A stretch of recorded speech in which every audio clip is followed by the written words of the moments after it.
can we deal with other issues in that? Do you want to unpack that more? Just the whole area of then making albums, writing books, doing things. I'm assuming that that's kind of an individual thing, and I know in situations where people have said, I'm writing this book and 100% of the sales and royalties are going to this base or this situation. And you think that's just an individual thing with the person creating whatever it is? You know, I think it is. I think we're walking a line of freedom. We don't have the normal rules of poverty that communities have had traditionally, historically in the church, and that's got its weaknesses, both sides. You know, the taking the vow of poverty has its weaknesses, and allowing for personal freedom and different standards of living and different levels of support and all that within YWAM is tough. It especially tempts people to envy. It tempts people to comparison and feelings of injustice. And as leaders, I think we have to be really careful about how we conduct ourselves. I think it would certainly be possible for Marty and me to live at a better standard of living than we do, but we don't. We still we try to get our standard of living about right, where we live better than many YWAMers. But we didn't for a long time, you know. Now we do, and we make no apologies for that. We don't try to hide that, but we try to be open about it and transparent about it. But I think we do in the end leave a lot of freedom for people to decide themselves. But I think when whatever you're producing, whatever you're creating owes a lot to the ministry, then you should think twice before garnering all the profits for yourself. Do you want to ask any more questions on that one? That was a good one. And thanks for using the card. That's great. They haven't been used very often. Okay? Another thing out of that passage in Luke 16, the passage I didn't read starting in verse 10, is that just a personal principle, but it applies for the work as well. Keep good accounts. Keep good accounts. Do you keep good personal accounts? You know, Lauren said something to me in, I don't know, first or second year of ministry. I travel with Lauren some, and Lauren's a real introvert, so I spent a lot of time trying to think up questions to ask him, because unless I was asking him questions, we just traveled in total silence. And I couldn't see what was going on in his brain, so I wasn't benefiting at all. I knew stuff was going on in there, but I didn't know what it was. So I'd ask him questions. And one of the things he said during that time that was really helpful is he said, Lynn, live now as if you're famous. And what he was saying, he unpacked that for me a bit. He said, the time might well come when some journalist would like to get some dirt on you, or some group would like to have some scandal that they could uncover. And if you don't keep good accounts, then they can say things about your finances that you have no defense against. So live now as if you're handling large amounts of money. Live now as if you are in the public spotlight. That was really helpful. And we sought to do that, so that there would never be any charges brought against us of any nature, but in this context we're thinking financially, that we couldn't answer. Marty's been especially good at that. I'm not. I suppose if I had to, I could, but I've never had to. And we pretty much keep accounts of every penny that comes in. And we can tell you, she can tell you what we spend on clothing in a year, what we spend on food in a year, what we spend on transportation, where all the money comes from. And that's really useful. And we also make that information available to our major supporters. So anybody who wants to know how we live can do that. Want to know how our finances are? If you want to see our accounts, you can see our accounts. We don't mind, because we're just committed to transparency. So keep good accounts, account for everything. I know for some of you that's really hard because it kind of runs contrary to the way you're wired. But there's lots of helps out there. Lots of good accounting systems and books and even if you have to have a friend or somebody assist you, get your accounts in order so that you know where the money's coming from and where it's going. It's not complicated. It's not really that hard, is it? Any questions on that? Let me ask you to talk to each other for about 3 or 4 minutes and just tell each other how you think your accounts are. Are they in pretty good order or not so good? Just two or three other things I'd like to. Almost done? 2 or 3 other points I'd like to make. Then we'll take a little stand-up break.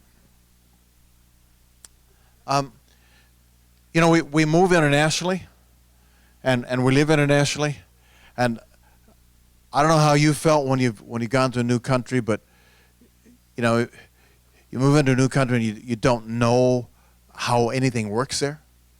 You don't know how the banking system works, and you know, remember the mystery of it all when we went to England and found out you couldn't cash a check. You know, you could only deposit checks into bank accounts. So if people gave you a check, you had to have a bank account. We didn't have a bank account, you know, and it was not easy opening one. And you know, it was all so confusing. And for a while, I just didn't even think about taxes. I just assumed that we were under the threshold, and we were. But we learned a little while later it's always wise to fill out tax returns even when you are under the threshold. Fill out your tax returns for any countries in which you're liable. We've been doing them for 2 countries now for a long, long time. And it's really important to have those on file because, again, if you ever get investigated and you have not been filing, then the responsibility is yours to prove that you did not owe taxes. And they'll start by assuming you owe them. And you have to have the records to say you don't. So it's great year by year to fill out your forms, even if you're well under the tax threshold, and give your tax returns in. I don't know what it's like in your country. Is there a threshold under which you don't have to fill out? Or there is? There is in Canada. Is there in the States where under a certain income? Yeah. Jim? In Brazil, it's unclear in Brazilian law whether we have any income at all. And I've tried to find out from, you know, the government department that handles this, equivalent of the IRS, and they just tell me, well, donations are not considered income. But, you know, we have a car and we have some things to explain how we bought them, and so we file every year anyway. And just kind of put in an income that, you know, seems kind of adequate because they don't really have a big civil society in Brazil, so there aren't very many laws about voluntary things. So we just kind of cover ourselves that way to make sure. So what you're saying is make something up?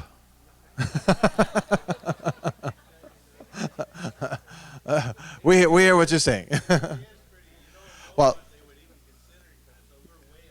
Well, surprisingly, we're in at least a little bit similar situation in England. How many of you are living in countries where the question of whether or not donations are taxable is not clear?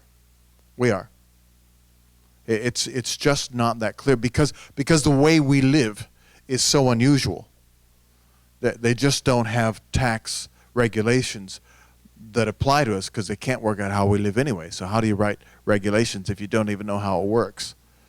And so there has been a dispute that goes on now for all 30 plus years that we've been in England about whether or not our gift income is taxable. And you get a different answer from every tax officer you talk to. So we've had to just work it out with a good accountant. And the way God provided for us on that is he gave us a good friend who is a really good accountant And he said, what I'm going to do is I'm going to structure your taxes in such a way, we're going to do it conservatively, you're going to pay more tax than perhaps you feel you ought, but I'm going to do it in such a way that if I ever have to defend you in court, I can do so aggressively and with full confidence that I'll win. So I'm glad for that. Jose.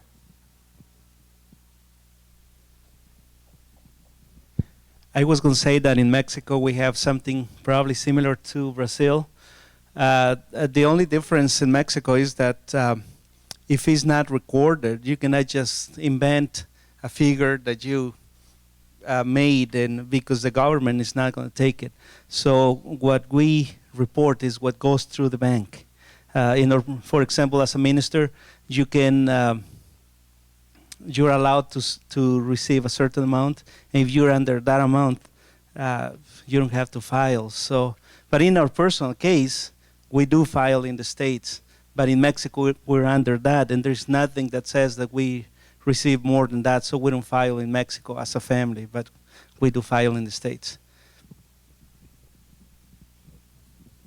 I just want to come to Jim's defense and say that I deeply misrepresented him. But you do, I think what he's saying, what we do too, is you have to make a judgment call about what percentage of your income you report as income and what amount is as untaxable donations. And you have to do that in such a way that it makes sense to the authorities who have a very hard time understanding you. So we're in an awkward position, but I think our accountant has been really helpful, and that is report your income in such a way that you're confident that you can defend it with complete transparency. Yeah? I have a comment and a question.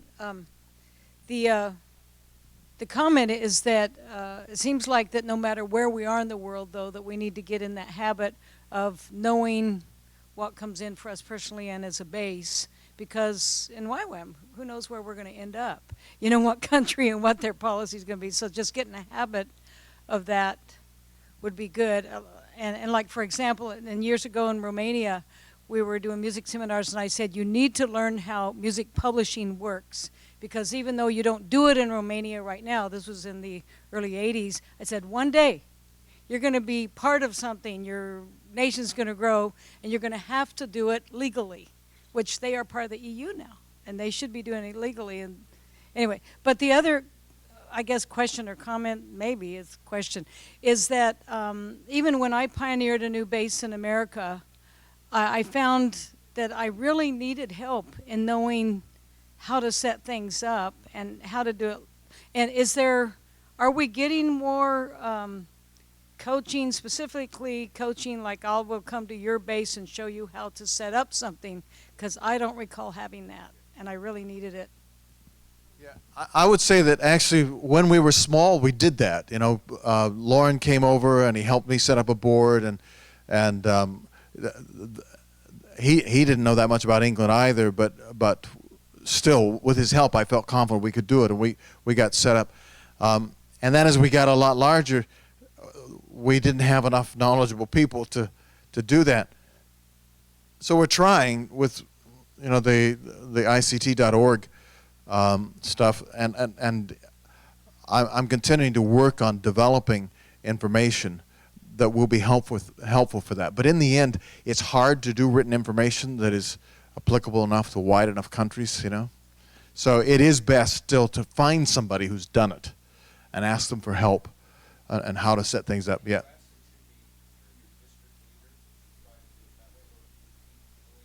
Yeah, you've got national offices that should be able to help. Yep. Any U.S. citizen, wherever you live in the world, you have to report your taxes. The U.S. is one of a minority of countries that taxes their citizens worldwide. So, but don't really worry too much about it. You'll be way under. I think it's $70,000 or $80,000 exemption. Yeah. So, but you do have to pay your Social Security, which I didn't know for like 15 years. So be aware of it. And you can't opt out. But yeah, it's we try to give our people our staff good advice. So in the U.S., there are the national offices and so on that have all this advice. We in England have that. And we advocate that everybody pays their Social Security, or in our case, the National Health Service, National Health charges. Okay? Yeah, Peter?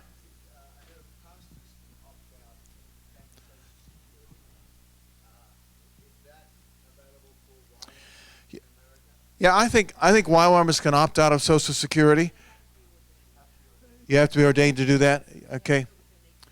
So you have to send in one of those $5 deals to a ordination.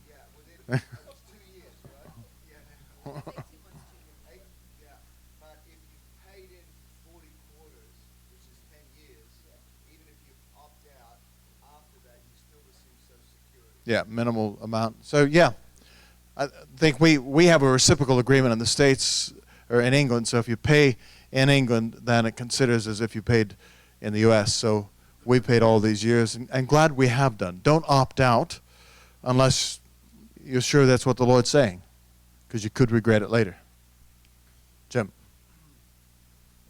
I opted out because it was, for me, it was an issue of integrity, because I didn't know about it for so many years, and by the time I came back in, I would have owed them more money than I was going to make in the next decade. So I decided maybe I just better opt out. Did you get ordained then? I did.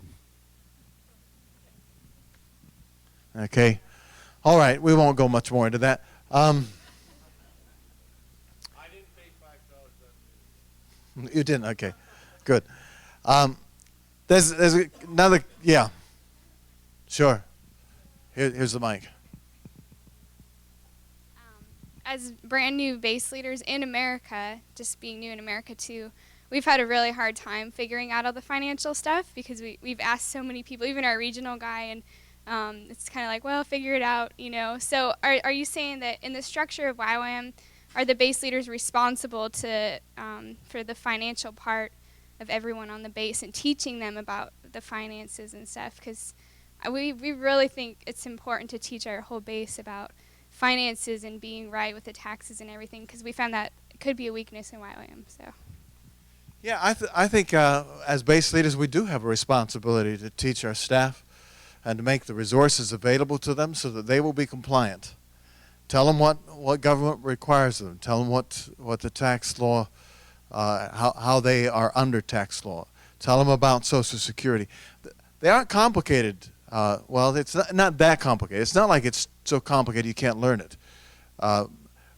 Even if your YWAM leader, regional or national, is for some reason unable to help you, then you can ask a few questions of your IRS office and come up with some answers.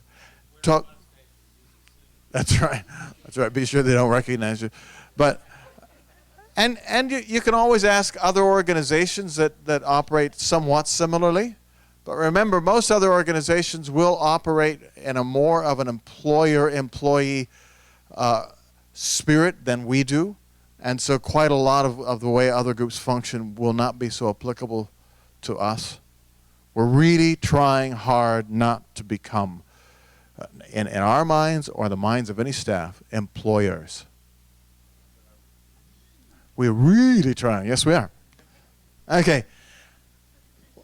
I want to say, I guess, one other thing. Yep. This is a good subject, isn't it? A lot of interest.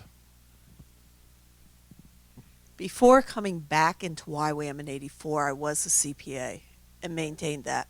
And if someone needs help in learning how to do their books, just come to Oklahoma. I'll help set you up. No problem. No problemo. Just bring your laptop. And I can do that. I really miss Jane Overstreet, though, who had done a lot of work for us in the incorporation aspect. But there's not a problem in setting up your books. Just come to Oklahoma. It's out of the way. But then you can teach for free. Some do. Yeah, great. That's a really good offer. I mean, and all that stuff that Jane did, get as much of it as you can. Yeah, get as much as you can, and service that way. It's really helpful. It's great. Okay, I think I want to mention one other thing too, and that is I would recommend to you to develop some accountability for your lifestyle. I'll tell you how it's worked for us, and I don't know that it will work for everybody this way, and you may not want it to, but this is just an example. After we had gone through this time of cultivating generosity, I had a friend of ours who took me out to lunch one day. He and another friend, and obviously they had been talking and thinking about it, and they said, Lynn, the one guy said, I would be very happy to set up for you a support and accountability group. What an offer, huh? What an offer. I'd never thought of it. That sort of idea is much more common now, but then remember we were still in the sort of classic George Mueller faith mission mentality, which is you don't mention money, you don't talk about it, and God provides. You don't ever tell people your needs. And what that led to is a group that is still functional today, and I guess it's about 20 years. And it was a group of 6 people who would gather twice a year, and we do submit our accounts to them, and we submitted for a long time all major financial decisions. And it was really helpful to have people who were outside YWAM but knew YWAM really well. People who had been engaged with YWAM pretty deeply in one way or another. Maybe they'd been to a DTS, so one couple was on Lauren's International Advisory Board, so they understood YWAM, they knew it globally. And they understood the implications of our lifestyle. So things like, should we buy a new car or a used car? If we have the capacity, if we could buy a new one. And it was very interesting to have one of the wealthiest guys we know, who always drove really nice new BMWs, saying, I don't think you should buy a new car. I think you should have a used car. Because he just knew YWAM, he knew YWAMers. And he was concerned that we should not cause people problems. We should not tempt them unnecessarily. So that proved to be really valuable for us. And we've also tended to take major decisions, some of our major decisions at least, to fellow elders in our community or to our community as a whole. Sometimes it turned out quite painfully because we learned that there's a lot more sort of egalitarian socialism ingrained in Christian thinking in England than we were used to. So some of the things that we thought people would say, oh, fine, they thought, no, you shouldn't move into a bigger house unless I move into a bigger house. If we can all have those facilities, then yes, but otherwise, no. So we've had some rough times in the process of trying to be open about it. Sweetheart, you're going to say something. Why don't you come on up? Yeah. Actually, it was interesting that advice. We listened to really carefully, and yet when it came down to it, the new car was a cheaper deal than a used car, because So in the end, we went that way, and we have bought new cars twice over these years. But you got to be careful about those decisions, because the more the YWAM leader lives at a standard much higher than the people he's leading, the tougher it is. And yet we're in this process where God deals with us differently at different seasons in our lives, doesn't he? We so often get defensive about it, frankly. I mean, Marty and I just, you have to resist the temptation to want to say to people, are you struggling with this?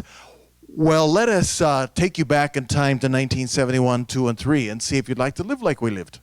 No YWAMer in England ever lives that way anymore. But you can't do that. You just have to say, well, this is the way God is dealing with us at this time, and if people are struggling with envy, you don't want to tempt them unnecessarily. So, Peter? I was going to say, I prefer used BMW I prefer used BMW rather than a new Dodge. Yeah. Well, actually, that was the deal. He wanted to give me his sell us cheap his used BMW, and I thought, I hear what you're saying about new cars, but I think specially equipped BMWs, even when they're 5 years old, probably more difficulty than a diesel Peugeot. Andy. I know there's been some discussion about this, especially in recent years, and it's different for different places in the world, and maybe you have an intention of talking about it. But could you talk for a little bit about YWAM leaders, particularly base directors, having certain expenses covered by YWAM bases or YWAM?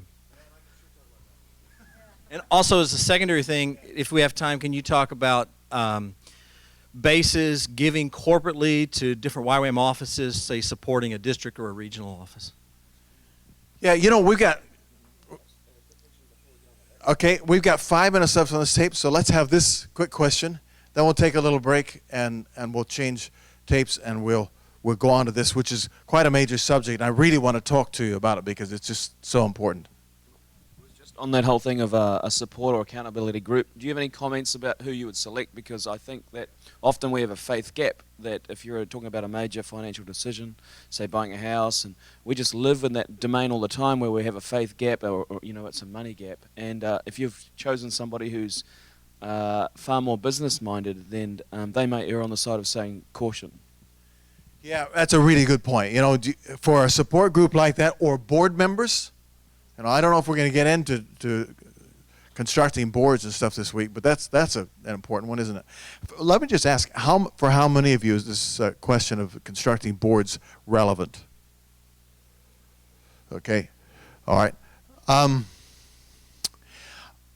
We only put together that group at a point where we had friends who really understood the way we live. And I think if you sense that somebody just doesn't understand this whole living by faith thing, boy, don't get them into your support group anyway into an accountability group, nor onto a board, because you just fight a rearguard action all the time. How do you know when a person really understands YWAM values? By YWAM values, understand, I kind of don't like using that term because YWAM values is just our best efforts at describing the word of the Lord to us over the years. And that word of the Lord is what's created our DNA. So how do you know? Well, it's when you know you have complete fellowship with people and you know they understand how you live and what you're doing and what motivates you. And they're with you. And they can pray with you. And you've just got oneness of heart. And if you got people who are always kind of lobbying to change you and get you to be more realistic, get you to be in the real world a little more or whatever, enjoy them, fellowship with them, but don't get them on boards or accountability groups or anything that will have authority and clout in your life on financial decision making.